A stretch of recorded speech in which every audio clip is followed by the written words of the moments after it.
안녕하세요. 문화캐스터 레몬입니다. 오늘 함께 볼 작품은 조선 중기의 박인로 선생이 지은 동락당이라는 가사입니다. 작가가 회제 이연적이라는 선생님의 유적인 경주 옥산서원의 동락당을 찾아가서 얼마나 그분이 존경할 만한 분이었고 옥산서원 주변이 얼마나 아름답고 좋은 곳이었는지 읊은 가사예요. 그럼 먼저 주변 경관부터 알아볼까요? 이현적 선생은 원래 있던 주변 자연에 사산오대라고 이름을 붙이고요. 자신의 정원처럼 삼으셨어요. 사산은 동락당에 있는 4개의 산을 가리키는데요. 화계산, 자옥산, 무학산, 도덕산을 가리켜요. 오대는 주변을 흐르는 개천 주위에 바위가 있었거든요. 그 바위에 이름을 붙인 거예요. 세심대, 관어대, 타경대, 영귀대, 징심대라고 하죠. 동락당 뜰의 반석이 관어대고요. 뜰 맞은편에 병풍처럼 두른 바위가 영귀대고요. 북쪽에 작은 폭포를 이루어서 갓근을 씻는다는 곳이 타경대, 타경대 북쪽 일대를 징심대라고 합니다. 그리고 마지막으로 옥산서원 밖에 있는 너럭바위를 세심대라고 하지요. 내용에 따라서 9개의 단락으로 나누어서 설명드릴게요. 첫 번째, 동락당, 내가 너무 늙어서 찾아왔는데 진짜 아름답다. 이런 내용이에요. 자, 본격적으로 가볼게요. 자옥산, 여기는 경주 시내에 있는 산 이름이에요. 아까 사산 5대의 사산 중에 하나였죠? 명승지에 동락당이 소쇠함을 들런디 오래로 돼. 자, 자옥산 명승지에 동락당이라는 곳이 깨끗하고 맑은 것, 그것을 들은 지 오래로 돼. 이 몸이 무부로서, 무인으로서 해변사, 바다의 일이 공급건할. 자, 이 바다의 일은 아무래도 임진왜란 때의 상황을 가리키는 말이겠죠. 바다의 일이 매우 급박하여 일편단심에 분의를 못 내하여 일편단심에 충의를 떨치지 못해서 금창철마, 금으로 만든 창과 무쇠로 만든 말을 몰아 여가 없이 분주하다가 중심 경항이 마음속 사모함이 백수의, 백수는 흰 머리죠. 여기서는 늙은이라는 뜻인데요. 화자 자신을 뜻합니다. 백수에 더욱 깊어 죽장 망해로 대나무 지팡이와 집신으로 오늘사 찾아오니, 오늘에서야 찾아오니 복마는 수려하여 무의산이 되어 있고 모든 봉우리는 수려하여 무의산이 되어 있고, 즉 이 무의산은 어딜 가리키냐면요, 송나라 유학자 주의가 살던 곳이거든요. 그 산이 되었고 유수는 반회하여 흐르는 물은 휘감아 돌아 후이천이 되었나다. 후이천은요, 송나라 유학자 정의가 살던 곳의 냇물입니다. 이러한 명구에 임자 어이 없더던고, 이러한 명승지에 임자 어찌 없었던가. 왜 없었는지 한번 볼까요? 두 번째, 이렇게 아름다운 동락당을 하늘이 회제 선생께 주셨구나 라는 사실을 화자가 깨닫습니다. 1000년 신라와 500년 고려에 현인 군자들이 많이도 지낸만은 많이도 왔다 갔을 텐데 천간집이 하늘도 아끼고 땅이 숨겨 아 선생께, 내 선생님, 그러니까 회제 이연적 선생님이죠. 내 선생께 남겼도다. 물각 이유주의, 사물은 저마다 주인이 있거든. 다톨이 이 실소냐, 다툴 리가 있을 리가 있냐. 청나를 헤어들어 푸른 덩굴을 헤쳐들어 동락당을 열어내니, 동락당을 처음 지어내니 누가 지으셨겠어요? 회제 이연적 선생이지요. 유한 경치 겨울 때 뇌야 없네. 그윽하고 한가한 경치는 견줄 데가 전혀 없구나. 자, 그럼 이곳에서 회제 선생은 무얼 하셨나? 그게 세 번째예요. 정말 많은 책을 읽으셨대요. 생각도 많이 하시고요. 계속 가볼게요. 천간 수죽은 우거진 대나무 숲은 벽계조차 둘러있고 푸른 시냇물을 쫓아서 둘러있고 만권 서책은 사벽, 네 벽에 사여신이 쌓였으니 안증이 제좌하고, 안증, 여기서 안증은 공자의 제자인 안회와 증삼을 가리킵니다. 안증이 왼쪽에 앉고 유하는 제후한 듯, 유하는요 여기서 공자의 제자인 자유하, 자하를 가리킵니다. 오른쪽에 앉은 듯, 즉 이 부분에서는 이현적 선생의 모습을 제자를 좌우에 거느린 공자에 비유한 거예요. 상우 천고하며 옛벗을 숭상하며 음영을 이를 삼아 책 읽고 시읍기를 이를 삼아 한중 정리, 한가하고 고요한 가운데 잠사자득 깊이 생각하며 깨닫는 것을 혼자 즐겨 하시도다. 혼자 즐기하셨다. 동락, 이 이름 청정한 줄 기 누가 알리. 혼자 즐거운 것, 홀로 즐기는 것, 이 이름이 그분의 뜻에 맞을 줄 그 누가 알았겠는가. 사마온공, 여기는 사마광을 뜻해요. 북송의 명신이죠. 사마광의 동락원이 아무리 좋다 한들, 아무리 좋다 한들, 네, 사마광에게도 동락원이라는 거처가 있었거든요. 기간 진락이야 그 속에 참된 즐거움이야 이 동락에 더로송가 이 동락에 더할 수 있겠는가. 우리나라는 고전시가에서 좋은 걸 나타낼 때 중국의 것과 비할 수 없다는 표현을 자주 썼거든요. 그만큼 회재 선생의 동락당이 좋다는 거겠지요. 네 번째, 옛날과 변함없이 참 아름다워서 반갑다라는 내용이에요. 심진을 못내하여 진리를 찾음을 못내하여 양진함에 돌아들어. 양진함은 동락당의 부속 건물이라고 할 수 있는데요. 회재가 후학을 기르던 정자예요. 인풍정간하니 내 뜻도 형연하다. 바람을 쏘이면서 조용히 바라보니 내 뜻도 맑고 아름답다. 퇴계 선생 쓴 글이 수필이 진득인 줄 진리임을 알리로다. 근데 갑자기 왜 퇴계 선생이 쓴 글이 나오지 하고 생각하실 수 있는데요. 동락당 옥산서원 계곡 앞에는 너럭바위들이 있는데요. 그 너럭바위 중에 세심대라는 곳이 있어요. 아까 4산5대에서 알아봤죠? 세심대에 이황 선생이 뭐라고 쓰셨냐면요. 마음을 씻고 자연을 벗삼아 학문을 구하라 라고 쓰셨어요. 그 말이 진리다라고 표현을 한 거죠. 화자는.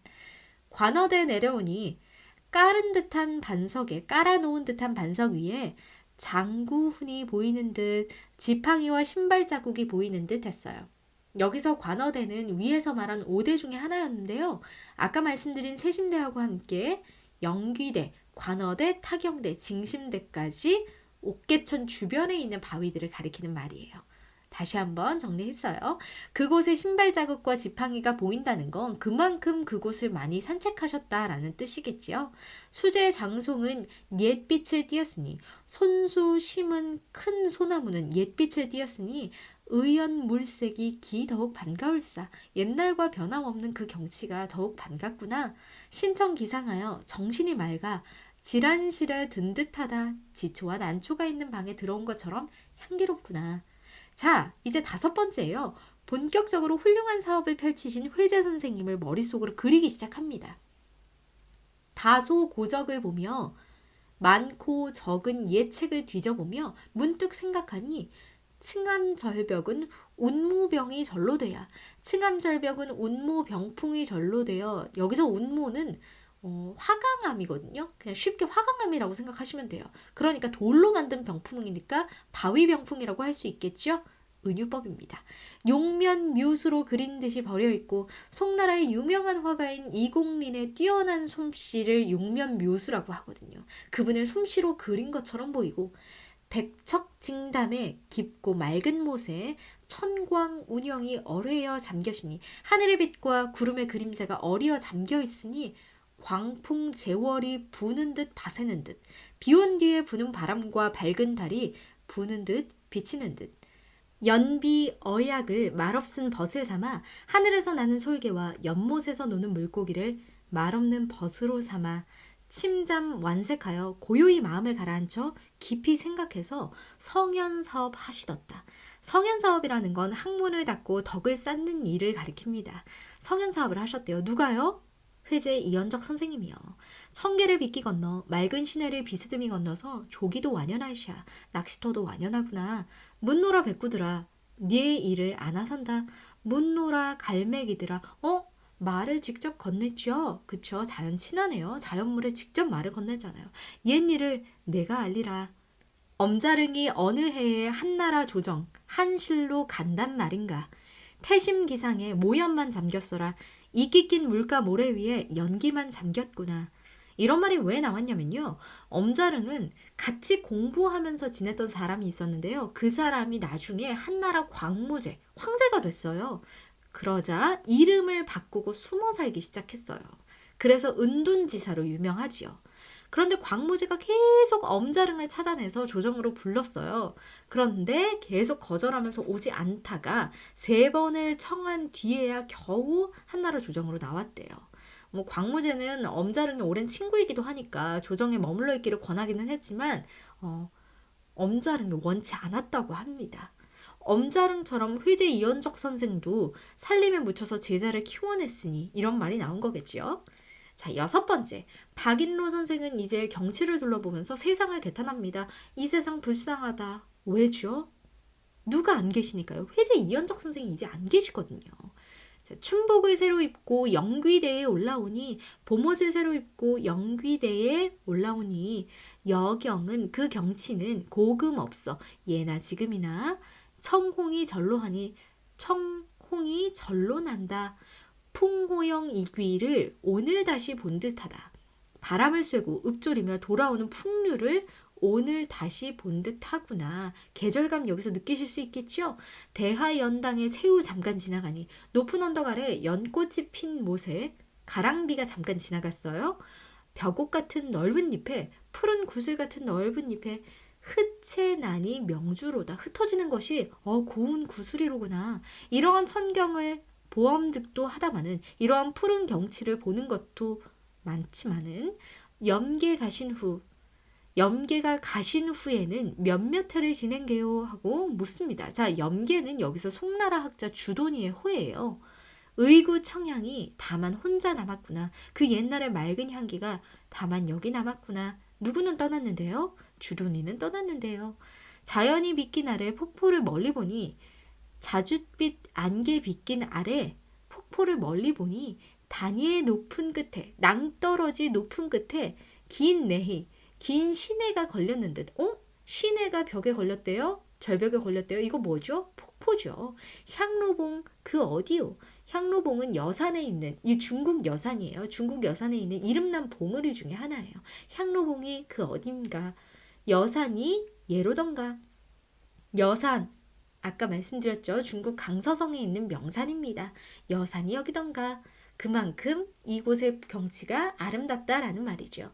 징심대 굽어보니 징심대는 마음을 맑게 하는 언덕이에요. 비린 터흉금이 새로운 듯 하다마는 굽어보니 더럽고 인색하던 가슴속이 새로운 듯 하지만 정막공대에 외로이 앉았으니 정막한 비인대에 외로이 앉아있으니 풍청 경면에 산역만 잠겨있고 바람이 맑아 거울 같은 수면에 산 그림자만 잠겨있고 녹수 음중에 온갖 새 슬피운다. 우거진 푸른 나무 그늘에 온갖 새가 슬피운다. 왜 올까요? 왜 외롭죠? 누가 안 계시니까요. 회계 이현적 선생이 안 계시니까요. 배회사억하며 거닐면서 생각하며 진적을 다 찾으니 옛날의 자취를 다 찾으니 타경대 연천은 이 타경대는 갓근을 씻는 물가 언덕이라고 했죠. 그 타경대 물가는 고금 없이 맑다마는 예전처럼 맑지만 말로 홍진에 세상 말세 티끌 세상에 사람마다 분경거든. 사람마다 어지럽게 싸우거든. 우리 할머님들이 자주 하시는 말 있잖아요. 아유 말세다. 그 뜻이에요. 그 말세의 티끌 세상에 사람마다 어지럽게 싸우고 있대요. 일이 조환, 일이 깨끗한 청담, 맑은 못에 타경할 줄, 때를 씻을 줄 그 누가 알리. 7번째, 박인로 선생은 사자암에 올라서 도덕산의 경치를 살핍니다. 사자암 높이 올라 도덕산을 바라보니 오곤 함휘는 어제론 듯 하다마는 구슬이 쌓여 빛을 머금고 있는 모습이 어제인 듯 하지만 본거 상공하니 봉황이 날아가 버려서 산이 비었으니 즉 회제 선생이 돌아가시면서 산이 비었다라는 뜻이에요. 두견만 나주에 온다. 두견만 밤에 오는구나. 즉 회제 선생이 없는 빈산에서 느끼는 쓸쓸함을 여기서 표현한 거네요. 그런데 두견새는 슬플 수 있을까요? 쓸쓸할 수 있을까요? 전 잘 모르겠지만 여기선 별로 슬퍼하지 않았을 것 같아요. 이건 누가 슬퍼하는 거죠? 박인로 선생이 슬퍼하는 거죠? 감정이입입니다. 도화동의 내린물이 불사주하여 낙화조차 흘러오니 밤낮 없이 떨어진 꽃조차 흘러오니 천태인가 무릉인가. 천태는 여기서 중국의 산 이름이에요. 천태인가 무릉도원인가. 이 땅이 어디인가. 선종이 아득하니 신선들이 놀던 자취가 아득하니 암호된 줄 어디인 줄 뭐라로다 모르겠네.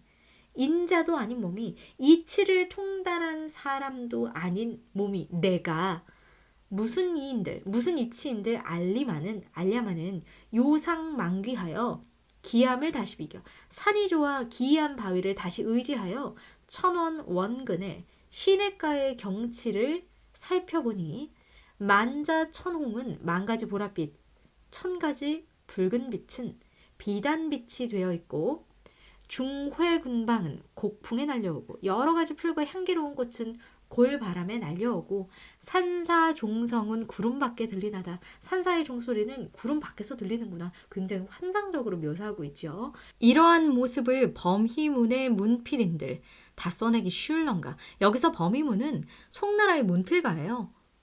자, 범희문이라는 문필가가 쓴들 다 써내기 쉬웠겠는가. 그만큼 아름답다. 만한 풍경이 눈에 가득히 전개되는 풍경이 객흥 나그네의 흥을 돋우는 듯. 여기서 나그네는 자기 자신이겠지요.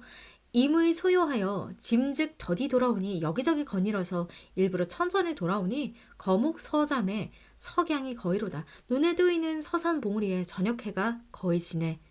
자, 8번째입니다. 회제 선생이 없는 곳에 선비들이 회제 선생을 추앙하며 사당을 세운 이야기를 합니다. 동락당 고쳐 올라 좌우를 살펴보니 선생 풍채를 친히 만나 뵙는 듯. 이곳 보니까 선생의 모습을 다시 만나 뵙는 것 같다. 굉장히 엄연하여 자나 깨나 눈의 선함이 확실하여 눈에 그냥 선명하게 보이는 것 같다 이거예요.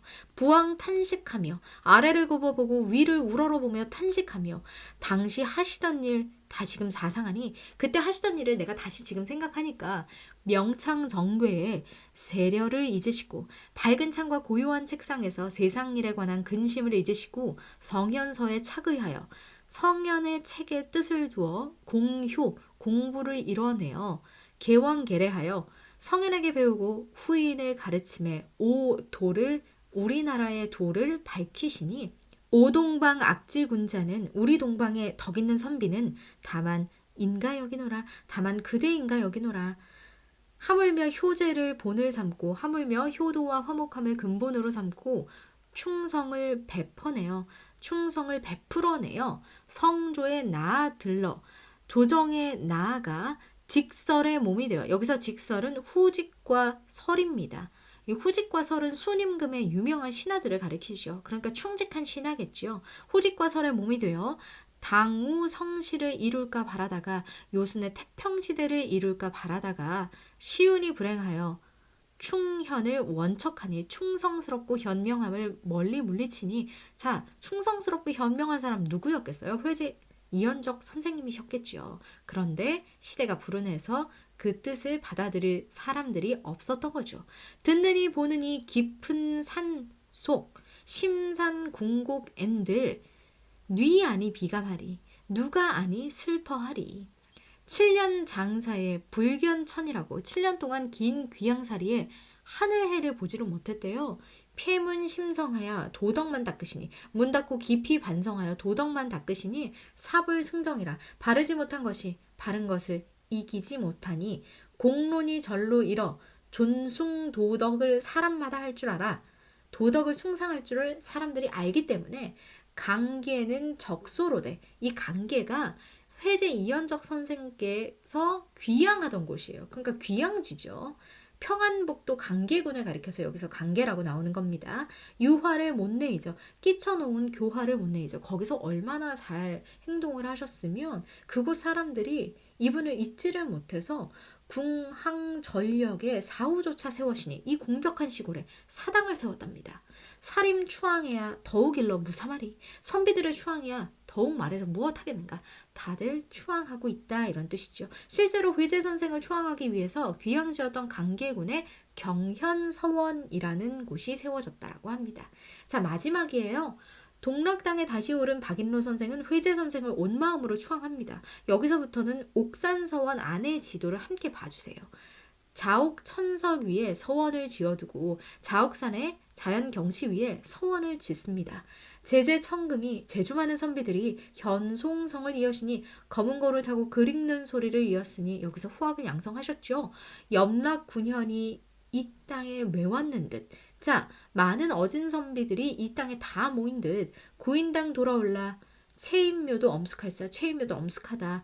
천추혈식이 우연이 아닌 일이로다. 끊임없는 제사가 우연이 아닌 일이다. 그만큼 많은 사람들이 이현적 선생의 업적을 존경했다라는 거겠죠. 추승 존경을 할수록 못내하여 세월이 흐를수록 우러러 높이고 모시는 것을 못내하여 문묘 종향이 기 더욱 성서로다. 문묘 종향이 더욱 송서로구나. 오동방 문헌이 우리나라 문헌이 한당송 한나라 당나라 송나라 시절의 비길이라. 자양운곡도 어즈버 여기로다. 여기서 자양은 중국 안위성에 있는 산인데요. 주저가 독서를 하던 곳이에요. 자양운곡도 여기로다.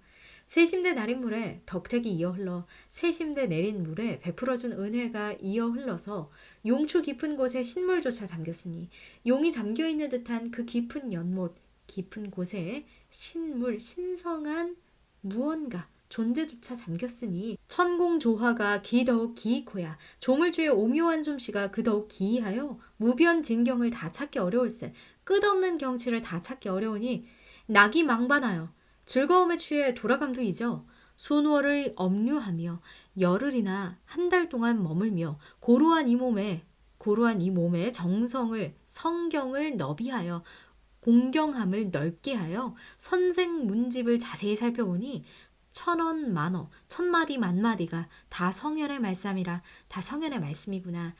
도맥 공정이 도학의 맥과 공부의 과정이 일월같이 해와 달같이 밝으시니 어두운 밤길에 명촉 잡고 옌 듯하다. 어두운 밤길에 밝은 촛불을 잡고 간 것 같다. 진실로 이 유훈, 이 죽은 사람이 남긴 훈계를, 여기서 죽은 사람은 회제 이현적 선생이겠지요. 강자리에 마음속에 가득 담아 성의 정심하여 수성을 넓게 하면, 바른 마음을 가져서 수성을 넓게 하면 언충 행독하여 말은 충성스럽고 행실은 두터워 사람마다 어질로다. 선생 유화 지극함이 어떠하뇨? 선생이 끼쳐놓은 교화에 이 지극함이 어떠한가? 선생님이 몸소 가르쳐주신 바가 지금에 와서 어떠한가? 차제 후생들아, 다음에 배울 사람들아, 추앙을 더욱 높여 만세천추에 천년만년 오래도록 태산과 산두, 태산과 북두 칠성같이 바래사라. 바라보세. 천고후지도 하늘이 높고 땅이 두터움도 유시진 마침내 끝이 있으려니와 동락당 청풍은 동락당의 맑은 기운은 가없일까 하노라. 끝이 없을 듯 싶다. 자, 박인로 선생은 동락당을 찾아가서 경험했던 내용들을 과거의 고사, 특히 중국 고사와 연관지어서 시상을 전개했는데요. 더불어서 다양한 비유와 상징을 활용하고 있기 때문에 이 시를 읽으면서 더욱 아름답게 느끼셨을 거예요. 자, 박인로 선생의 동락당 여기까지였고요. 지금까지 문화캐스터 레몬이었습니다.